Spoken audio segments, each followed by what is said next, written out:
Welcome to Sensible Health Solutions, the show where we simplify health and wellness.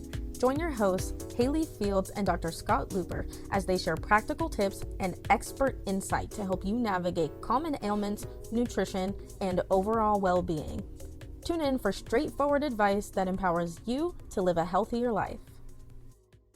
Hello, Dr. Luper. How are you? Hello, Haley. I'm doing great. Good. Well, in continuing our series on fatigue, I wanted to discuss something that I think is often overlooked with a lot of our patients, and that is adrenal and how that might be affecting our patients' energy levels and their overall fatigue. So can we start with exactly what the adrenals are and what they're responsible for? Yeah, certainly. So look, the thing about, I'm glad you brought this up, because adrenal gland problems are a common cause of fatigue, and they're often overlooked. And the reason why they're overlooked is because the testing for adrenals is not very accurate. It's not very easy. It's really a problem to be able to do this kind of testing. And so most doctors just don't do it, and it doesn't really come up very much on a differential diagnosis. So the fact of the matter, though, is that there are ways you can get at this, and we'll talk about this later on in the show. But let me answer your question first. The question is, what's the adrenal gland? Mm-hmm. The adrenal gland, and there's two of them, they're little triangular-shaped glands that sit on top of your kidneys. And what they are is the glands that give you your get up and go. They're the glands that produce the hormones and neurotransmitters that allow us to rise to the occasion. If there's some sort of challenge that takes place, your body can feel it. You think, woo, this is important. I got to do a good job right here. Boom, stress chemicals come up. Mm-hmm. Okay? Kind of like when you do a show like this. Yeah, when you're presenting in front of crowds or right. Preparing a paper or... Exactly. Yeah. Or, we live in Alaska, so when you hear that crunch behind you and you're walking in the woods and you look and it's a bear, or then a moose. The adrenals, yeah. Or a moose, they crank hard. So the problem is with people is they don't make enough adrenal stuff to be able to meet their body's basic needs. And adrenal stuff, for clarification, is stress hormones. Yeah, those are stress hormones. Okay. There are two general categories. One's catecholamines, which are alertness chemicals. Dopamine's the classic one. And the other is cortisol. Cortisol increases your blood sugars and changes the way your body works and equips it for action. Mm-hmm. Do you want me to be more specific? No, I think that's good. So when people don't produce enough of the catecholamines or the cortisol, how does it present itself? How do you, as a doctor, kind of determine that is insufficient in some way? Well, first of all, they're tired. Okay. And particularly if they've been going through a lot of stress. They're students, or they have a job that they're overworked, or they have too much responsibility, and they're just kind of feeling burned out from all of that. That's clue number one. Here in the office, we have a kind of a rough and ready way to be able to identify these people, and it actually works pretty good. And that is, we take their blood pressure, mm-hmm. both sitting and standing. Now, blood pressure should go up when you go from sitting to standing. Right, because the body needs to move the blood throughout the entire body. Yeah, because it's working harder. If you stand up, your blood tends to fall down. Sure. I mean, it's liquid, right? Yeah. And your veins and arteries are relatively elastic, so it just falls down into your ankles. Mm-hmm. It leaves your head. Mm-hmm. This is not good for your head. No, so your body wants to get the blood back to the brain, the control center, so it works harder, and it increases by about 10 points? Yeah, so the adrenals are the glands responsible to keep your blood in your head. And how they do that is they release hormones that cause your blood vessels to constrict, forcing the blood to go up into your head where it's supposed to be. Mm-hmm. And so we can measure this. People who are normal and healthy, and there's nothing wrong when they go from sitting to standing with their blood pressure cuff on, you take it sitting and then you take it again standing, their blood pressure should go up 10 points. Sure. Now, if your adrenal system's not working well, it may not go up at all. In fact, if it's really not working well, it'll actually drop when you stand up. Those people almost always know it because they'll show up and they say, I have a hard time when I stand up. I get relaxed and then I stand up and then I get dizzy. I get lightheaded. Okay. So some of our listeners may be those people right now. If you think, oh, that's me, this is the show for you because we're going to be talking about your problem. Okay, that's one way it shows up. Now, adrenal dysfunction is not the only reason that can show up. You can also be dehydrated. Okay. That could do it as well. But I see more people with adrenal dysfunction than I do see people with dehydration. So then what causes adrenal dysfunction? What causes the adrenal to quit producing the hormones that the body needs? Okay, so there's two things that'll do this. One is that the adrenal glands are actually broken. That's rare. I almost never see it. The other one is the adrenal glands are tired. They've been, overused. That is as common as the dirt. We see that all the time. Because they're overstimulated, they're overstressed, they're overworking, all the above. Modern life being what it is. Yeah. People, get gut punches all the time. You get this email and then, you can feel it. Or a weird conversation with somebody, you can feel it, right? It's not necessarily moose and bears in the woods that are getting us anymore. It's just the normal stuff in life, responsibilities, and you get that feeling like there's danger. Really, right. It's people. The word we don't use danger as a word. We call it anxiety. Okay. So how much anxiety is going on is how much adrenal dysfunction is going on. So lots of That's a anxiety, lot. worry, apprehension, dread. All of these are flavors of the same thing, which is basically fear. Elements of fear here. Different ways of describing fear and intensities of fear. And when you get fear and fear and fear and fear as you go through your life, as you go through your day even, it drains your adrenal glands. Now everybody can handle, not everybody, but people who are healthy can handle some sort of stress coming along. In fact, stress turns out to be good. It keeps us sharp, it keeps us engaged, it keeps us alert. Stress is really helpful, except for if you get it all the time, repeatedly, and too much for your body to keep up with. The adrenal glands, they're not that big. They're kind of small. Yeah. And they can't make an infinite amount of stress hormones. They can, once they're on full, that's as much as they can make, and they literally can't keep up. That's what I see people come in with, that they're just basically burned out from all the stress. So would you say that we have more stress than in caveman days when we were fighting and foraging and scouting for our resources and places to live? Well, having not been there in caveman days, I can't say. But I can say when you look at other societies, societies that, live closer to the land, that are outside and they have a slower pace to life, even though, there's the occasional somebody whacks you on the head with a stick kind of thing. But those societies, when we look at the amount of stress that they have and their health generally, it tends to be better than in our societies. Now, they didn't live as long because, accidents and those kinds of things. But in terms of heart disease and stomach problems and high blood pressure and all these things that are associated with adrenal dysfunction, they had less of that. So my guess is yes. So let's go into some of the side effects that people experience if their adrenals aren't functioning properly. What would those be? Tiredness. You mentioned stomach pains. They can be, yeah. If the adrenals are really running low, you get stomach pains. That's another thing that shows up. Your digestive system gets messed up. Digestive system, so then diarrhea or constipation, could that be associated? Yep. Heartburn's another one. Let me explain how this works. So the adrenal glands, what they do is they get us ready for action.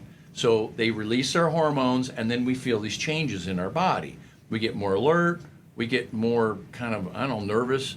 Our blood pressure goes up. Our pulse goes up. We're on edge. We're ready for action. Yeah. So blood is actually taken from our digestive system and then pushed to other parts of our body, pushed to our muscles, pushed to our brain, pushed to our heart, so that we're ready to get up and fight or run or do whatever we need to do. So your digestive system gets basically put on the back burner, and it just idles. And this is normal, and this is fine. This is the way things should work.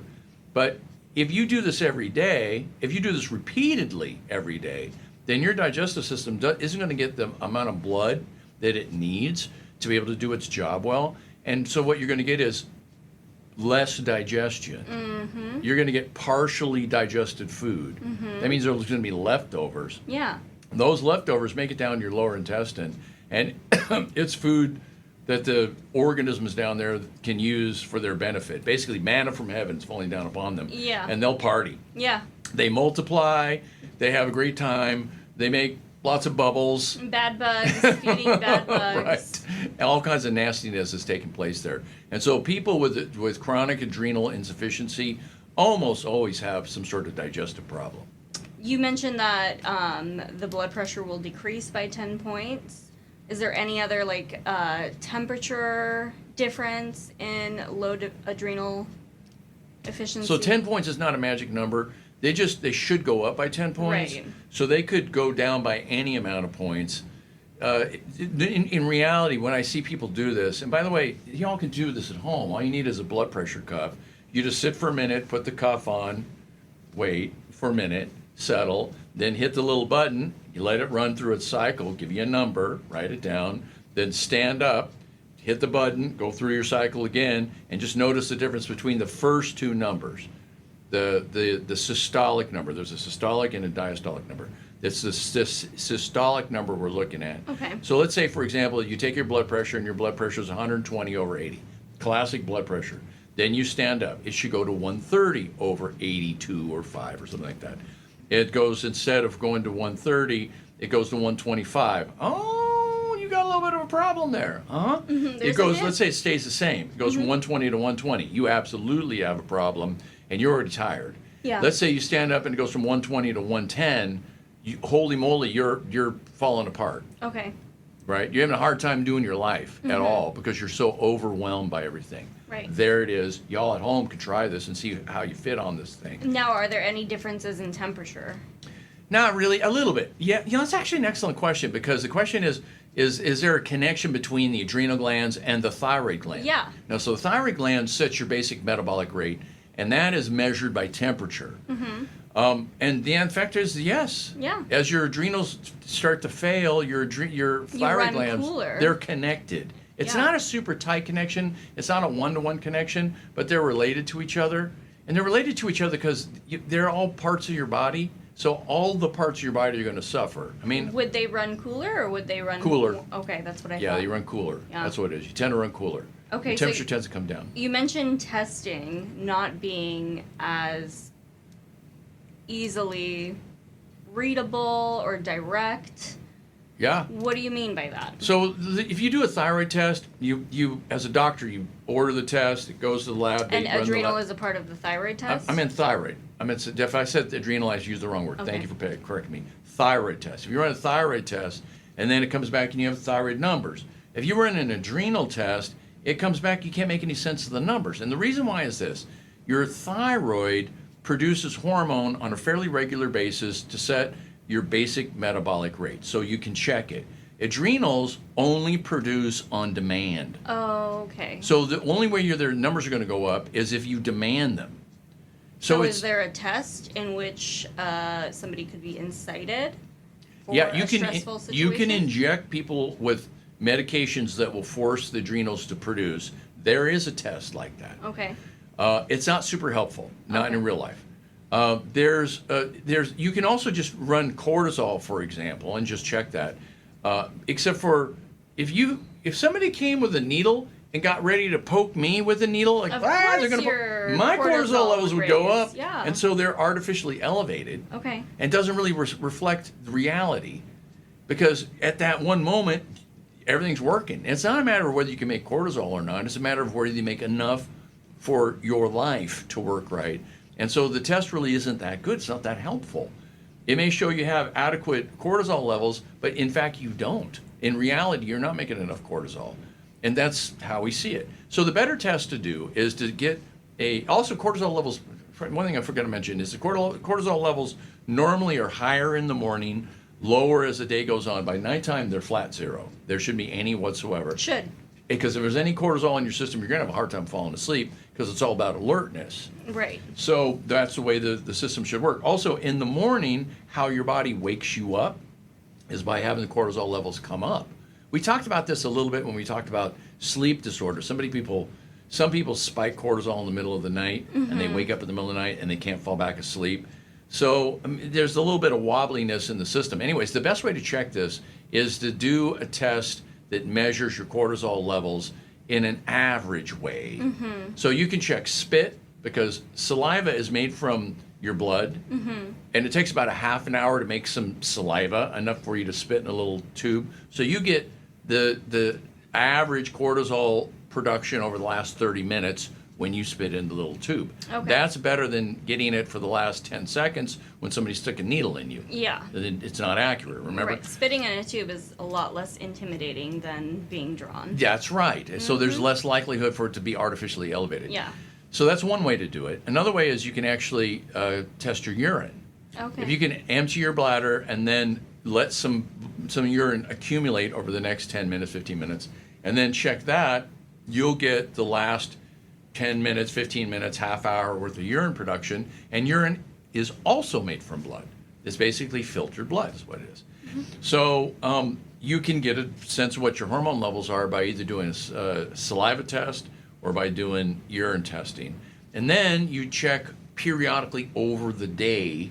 You check in the morning, you check in the middle of the day, you check later, you check at night, and you get a graph. The graph should go up and then down. There's a hump, the normal graph. That's what we're looking for when we do the test. So there's some labs that do these things. I won't necessarily name the labs necessarily, because I'm not really trying to promote any particular lab. Just say the tests exist, and you can nail down whether somebody has this problem or not by doing the test. If you suspect that they have the problem based on their symptoms, based on their blood pressure, and then you can confirm it doing either one of the saliva tests or the urine test. Wonderful. So what supplements or medications, herbs, or lifestyle changes can somebody then implement? So another good question. So this answer is the same as we give nearly every time we talk about this kind of stuff, which is there's two tiers of treatment.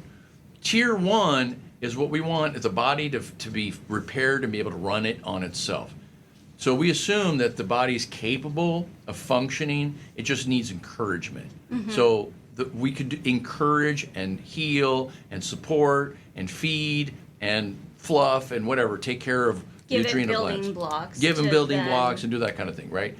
Now, sometimes the factory, it's just like running out of bricks, it's actually broken, right? So sometimes the adrenal glands actually fail. They just literally cannot produce the stuff that they should be producing. In those cases, you need to supply the body with the stuff that would have come out of the adrenal glands. That's rare. And that's hormone supplements. That's hormones. That's cortisol, mostly is what it is. Okay. So those people have a disease, what's known as Addison's disease, and they simply don't make cortisol. And it ultimately is a fatal disease. So it needs to be replaced. The cortisol that would have been made by the adrenal glands, you have to take in pill form. And it works. People feel pretty good. It's not ideal because your body really wants to be able to regulate the cortisol from moment to moment as need be.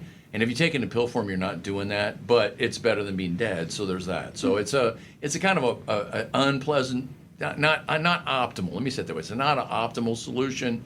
The better solution is to get the whole hormone factory working well. That's plan A. And so what we do with that one is we give the adrenals the stuff they need to do their job well.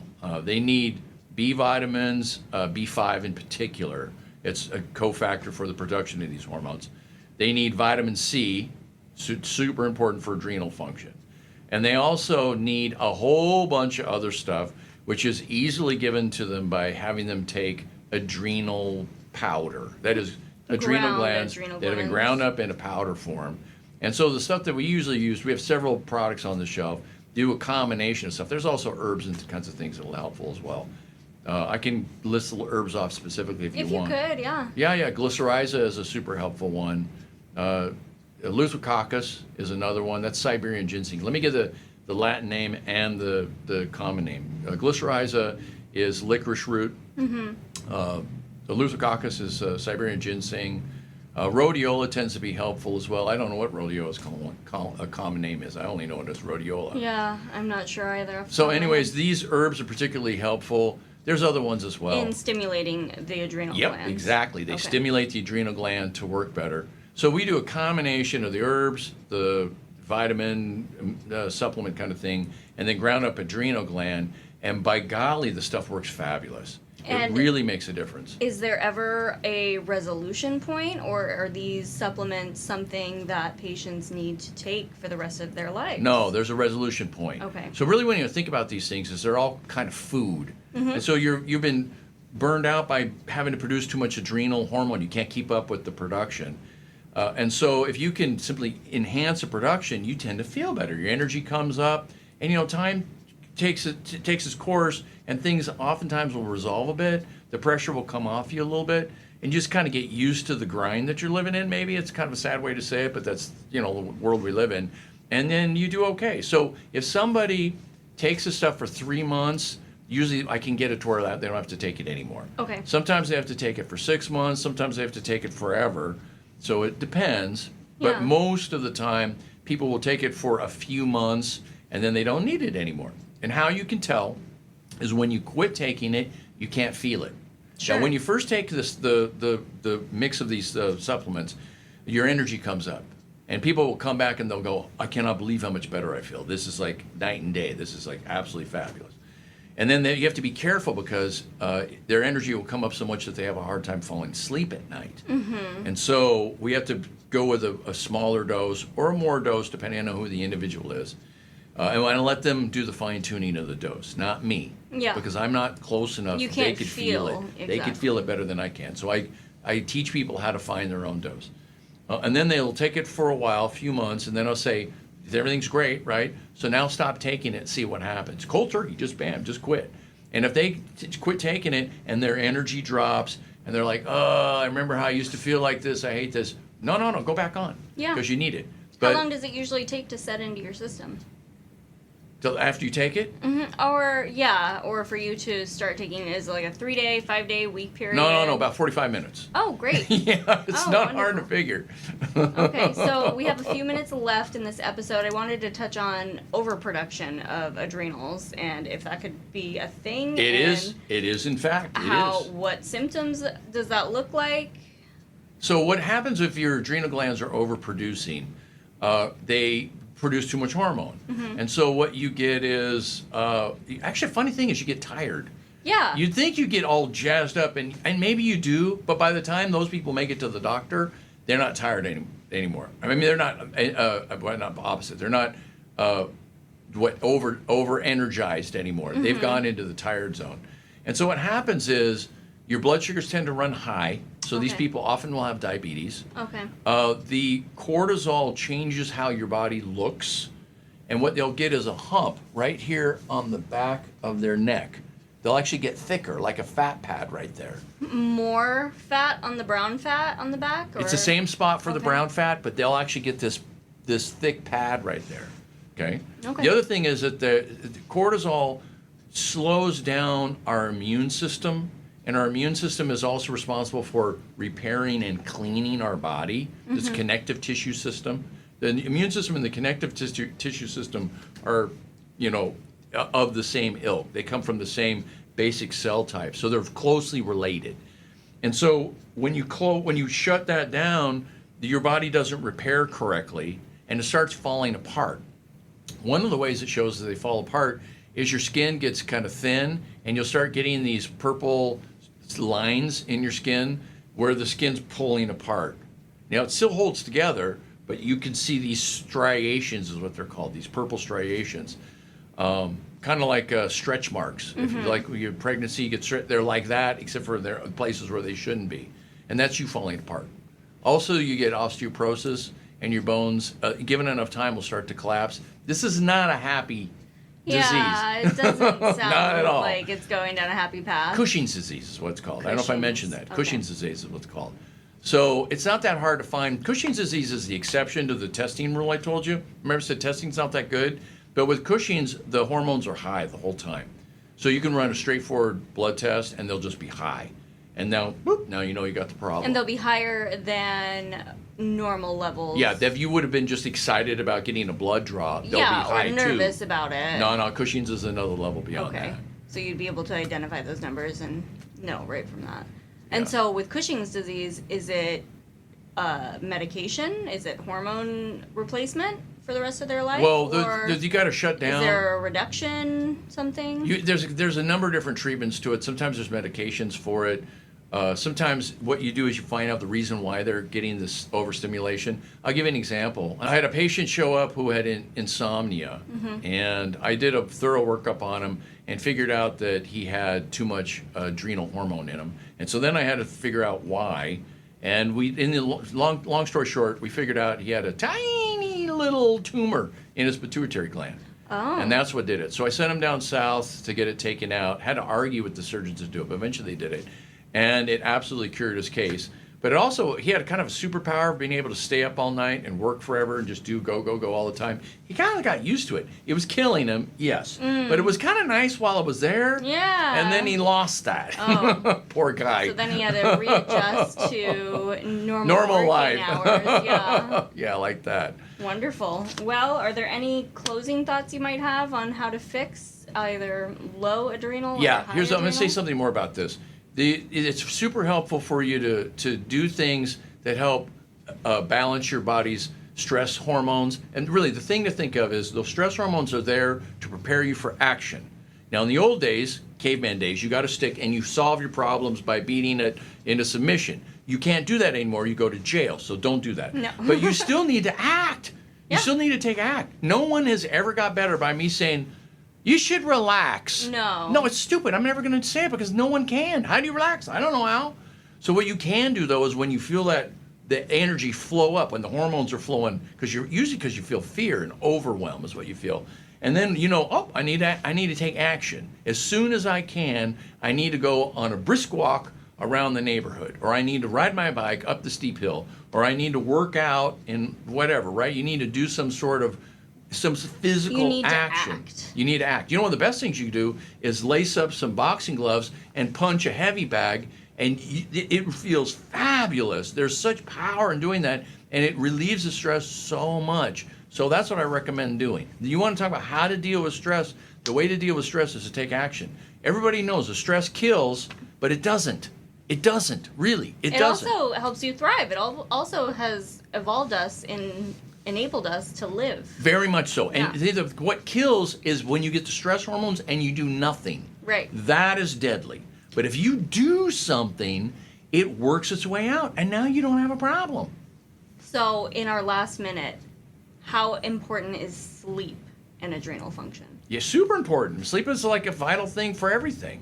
So you pick a part of the body. Yes, sleep is important for that. Okay. My earlobe needs sleep too. Yeah, the whole system needs that rest and repair. Wonderful. Good. I hope this is helpful. Very helpful. Thank you so much. Thanks for tuning in to another episode of Sensible Health Solutions. We hope you found today's discussion enlightening and packed with practical tips to enhance your wellness journey. Remember, small changes can lead to big results. If you enjoyed the episode, don't forget to subscribe and leave us a review on your favorite podcast platform. Your feedback helps us bring you the best content possible. Stay connected with us on social media for more health insights and updates. You can find us at Sensible Health Solutions across all social platforms. Until next time, stay sensible and stay healthy.